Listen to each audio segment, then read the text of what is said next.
Hey everyone, welcome to my channel. I'm Alice, a musician who spent countless hours practicing or composing. Today, we are flipping a classic economic idea on its head. You've heard of the law of diminishing marginal returns? It's that point where more effort gives you less bang for your buck. But what if pushing past that actually unlocks excellence? Stick around as I introduce my take, the law of beneficial diminishing returns. Let's dive in, grab a snack, but not too many. Let's break down the original law of diminishing marginal returns. Imagine you're at a burger joint, starving after a long day. That first burger, absolute bliss. Juicy, satisfying, a 10 out of 10 enjoyment. The second one, still pretty great. Maybe an 8 out of 10. But by the third or fourth, you're feeling full, and each bite brings less pleasure. Keep going, and boom, nausea, discomfort, maybe even vomiting. Yikes! Economists say this is why you stop at equilibrium. Adding more input burgers use diminishing returns, satisfaction. It's smart resource management. Don't overdo it, right? This applies to business, farming, or daily life. Efficiency over excess. Yet, it's exactly in those diminishing phrases that magic happens. You polish, iterate, and suddenly, boom! Your work transforms from good to masterpiece.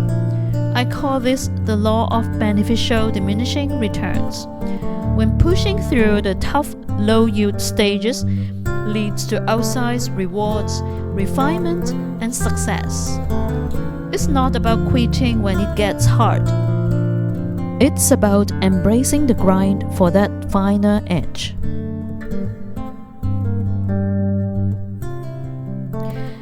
But here's where it gets interesting. And this is my point for all you creators out there. In real life, especially in creativity like music composition, stopping at that equilibrium might mean you never reach true excellence. Think about it. The early stages of a project are exciting, with big wins and quick progress. But the final push, that's where returns feel tiniest, endless tweaks, frustrations, slow refinements. Why does this matter? In fields like music, art, or even starting a business, the last 10% of effort often use 90% of the quality. My composer friends have been there. Composing a melody that's okay after a few hours, but spending days on harmonies and mixes turns it into something radio-worthy. It's full of difficulties, doubt, fatigue, tiny gains, but that slow progress refines it to excellence. This isn't just theory. History is full of it.